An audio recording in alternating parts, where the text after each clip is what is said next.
இந்த பாஜக கொண்டாந்த வாக்காளர் பட்டியல் சிறப்பு தீவிர திருத்தம் இதை எதிர்த்து அவர் பேசின கருத்து கரெக்டு தான்பா அப்படின்னு இந்தியா முழுவதும் அண்ணன் பேசிய கருத்தை தான் பேசிட்டு இருக்காங்க. சாட்டை துரைமுருகன் சாக்கடை துரைமுருகன் அப்புறம் இங்கிட்ட இருமாவன் கார்த்தி அப்புறம் அங்கிட்டு இன்னும் சில பேர்லாம் இருக்காங்க. இவங்க எல்லாருமே விஜய் வச்சு பயன்படுத்துறாங்க. போய் சொல்லுங்க அவங்க ஒரு அப்பனுக்கு தாத்தாளுக்கு பிறந்தா விஜய் பத்தி பேசாம பழி நடத்துங்களா அப்படி சொல்லுங்க. விஜய் அவர்கள் நான் நேரடியா விஜய் மேல குற்றச்சாட்டை வைக்கிறேன். விஜய் நேரடியா ஊழல் பணத்துல தான் அவரு இந்த கட்சி ஆரம்பிக்கிறதுக்கான எல்லா வேலையும் பார்த்தாரு.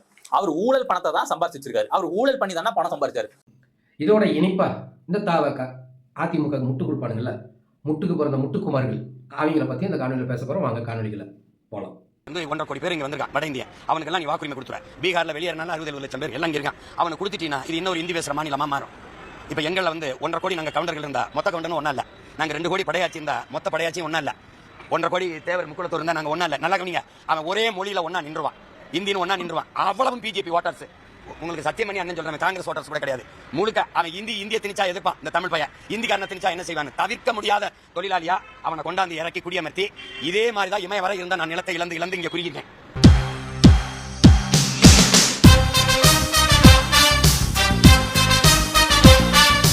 யார் இந்த சீமான்? இவர் பேசின கருத்து கரெக்டா இருக்குது.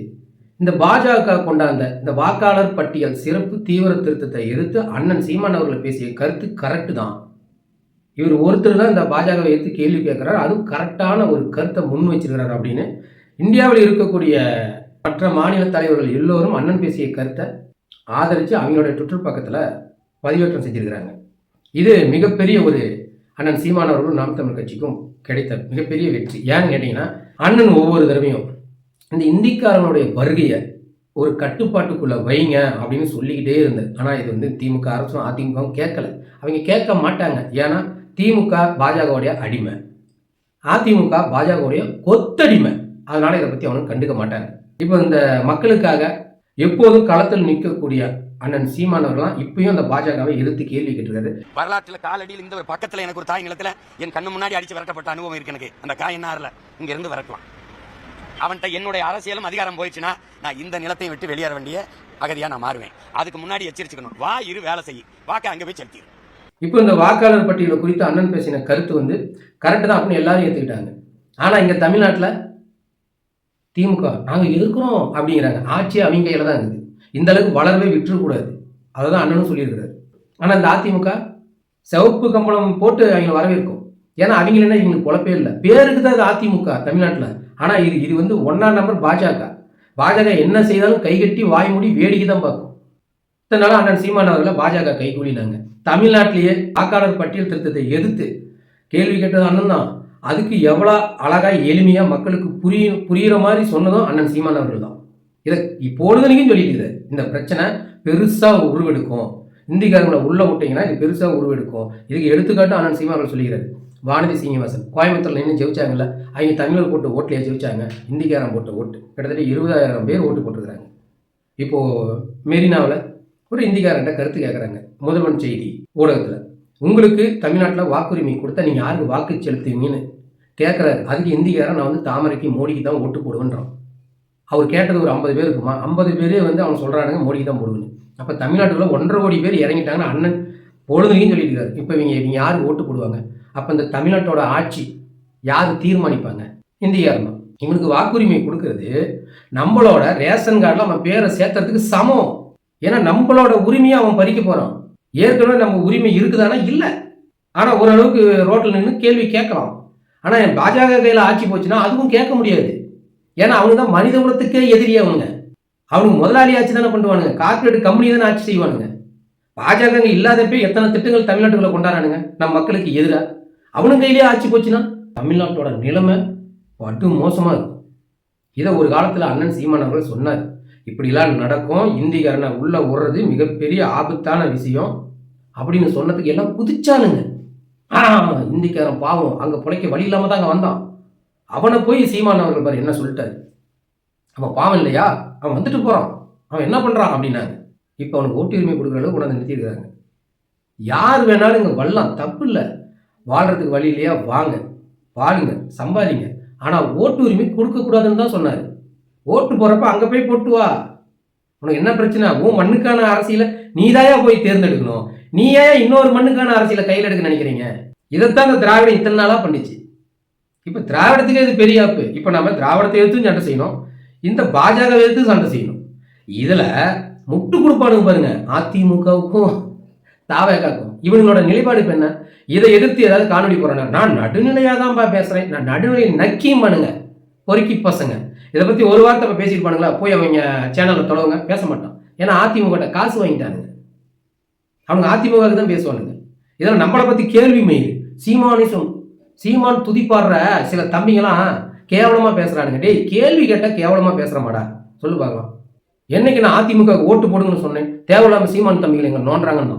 டேய், அதிமுக நீ ஓட்டு போடுன்னு சொல்ல, சரி தமிழர் தலைமையில தான் ஆட்சி நடக்கணும்னு சொன்னல. இங்க தமிழர் ஆட்சி நடக்கணும், தமிழ் தேசியம் மலரணும். அதுக்கு நாம் தமிழர் தான் வரணுங்கிற அவசியம் இல்ல, தமிழருடைய தலைமை இங்க ஆட்சிக்கு வந்தா போதும். அப்ப யார் அந்த தமிழர்?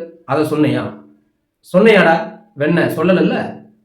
விஜய் ஒரு தமிழன், எடப்பாடி அவர் ஒரு தமிழன், நீங்க ரெண்டு பேரும் சேர்ந்தா தமிழ் தேசியம் மலர்ந்துருங்கிறான்.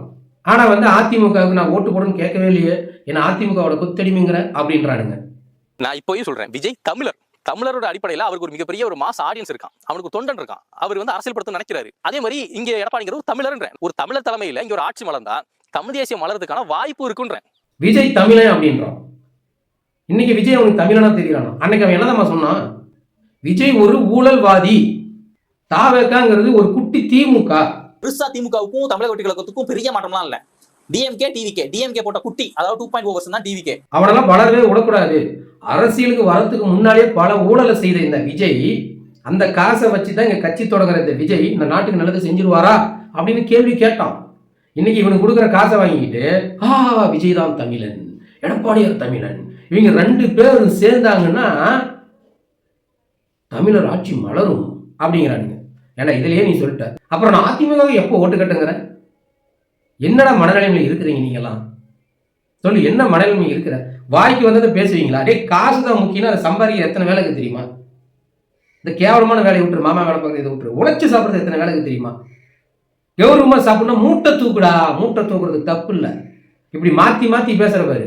சாக்கடை துறைமுருகன், அப்புறம் இங்கிட்ட இடுமாவனம் கார்த்தி, அப்புறம் அங்கிட்டு இன்னும் சில பேர்லாம் இருக்காங்க. இவங்க எல்லாருமே விஜய் வச்சு பண்றாங்க. போய் சொல்லுங்க அவங்க, ஒரு அப்பனுக்கு தாத்தாளுக்கு பிறந்தா விஜய் பத்தி பேசாம பழைப்பு நடத்துங்கடா சொல்லுங்க. விஜய் அவர்கள் நான் நேரடியாக விஜய் மேல குற்றச்சாட்டை வைக்கிறேன். விஜய் நேரடியா ஊழல் பணத்துல தான் அவரு இந்த கட்சி ஆரம்பிக்கிறதுக்கான எல்லா வேலையும் பார்த்தாரு. அவர் ஊழல் பணத்தை தான் சம்பாதிச்சிருக்காரு. அவர் ஊழல் பண்ணி தானே பணம் சம்பாதிச்சாரு. மறக்கவும் முடியாது, மாற்றவும் முடியாது, மாற்று கருத்தே கிடையாது. அப்புறம் கோவம் வருமா வராத? நீ வாங்கின காசுக்கு கூவு, தப்பு இல்லை. அதுக்காக அண்ணன் சீமான் மீது தவறான விமர்சனம் வச்சுன்னா அடி விழுந்துகிட்டே இருக்கும். நீ எவ்வளோ பெரிய பிடிங்க இருந்தாலும் சரி, நாங்கள் கேள்வி கேட்போம். உனக்கு இருக்குது இல்லை உரிமை கேள்வி கேட்க, எனக்கும் இருக்குது கேள்வி கேட்குற உரிமை. நாங்களும் உன்னை கேள்வி கேட்குறோம். அதிமுக ஓக்கியமான கட்சா போனாச்சில் என்ன புடுங்குச்சு? அது பாஜகவுக்கு சால்ரா போடுது, கொத்தடிமை. அது பாஜகவை எதிர்க்கணுங்கிற, அப்புறம் பாஜக கூட்டணியில் அதிமுகவை வளர்த்தணுங்கிற. திமுக எதிர்ப்பு இல்லை எங்களுக்கு, திமுக ஒழிப்புன்ற. அப்ப நீ திமுக மட்டும்தான் எதிர்க்கிற, திராவிடத்தை இல்லை. அப்ப அதிமுகவை நீ ஆதரிக்கிறியா? எத்தனை கேள்வி இதுலயே வருது. அப்புறம் நான் அதிமுகவுக்கு ஆதரவாக பேசணும்னு எப்படி சொல்றீங்க? அதிமுக பணம் வாங்கிட்டு எப்படி சொல்றீங்க அப்படின்ற கேள்வி கேளுப்பா. அதை தெளிவாக கேள்வி கேளு. அந்த கேள்வி கேட்கறதுக்கு ஒரு தகுதி இருக்குது. நாம் தமிழர் கட்சியை பார்த்து கேள்வி கேட்கறதுக்கு ஒரு தகுதி இருக்கு. நடுநிலையா பேசு. நாம் தமிழர் கட்சி தவறு செய்தா, ஆமா இது தவறு அப்படின்னு பேசு. திமுக தவறு செய்தா, ஆமா இது தவறு. அதிமுகவும் தவறு செய்தா தவறுன்னு பேசணும். அதை விட்டுட்டு ஒரு 6 மாதத்துக்கு முன்னாடி வரலும் அதிமுக, திமுக, பாஜக, பாமக, விசிக இவங்க எல்லாருமே திருட்டு கட்சி, அதனால தான் அண்ணன் சீமான் அவர்கள் அவரோட கூட்டணி வைக்கல, தனித்துவமா நிக்கிறாரு. கூட்டணி வச்சு சட்டமன்றத்தில் போகுதுன்னா நாய் பேயெல்லாம் போகுண்டா. நாய் சட்டமன்றத்துக்குள்ள நாய் கூட போகும் ராஜா, ஆனா சட்டமன்றத்துக்குள்ள ராஜாவா போகணும். அதுதான் சீமான் முடிவு பண்ணிட்டு இருக்காரு.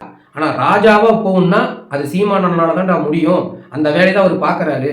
சட்டமன்றத்துல போகணும், ஓட்டுக்காக நான் அரசியல் செலவு நினைக்கலடா, அவர் மக்களுக்காக நிக்கிறாரா அந்த மனுஷன் அப்படின்னு பேசின இந்த வாய் தாண்டா இப்ப மாத்தி பேசுது. அதனால தான்டா நான் கேள்வி கேட்கிறேன். புரியுதா? கொஞ்சமாவது அறிவோட பேசித்தொலடா, அறிவோட பேசித்தொல. மீண்டும் ஒரு காலையில் சந்திப்போம். நன்றி.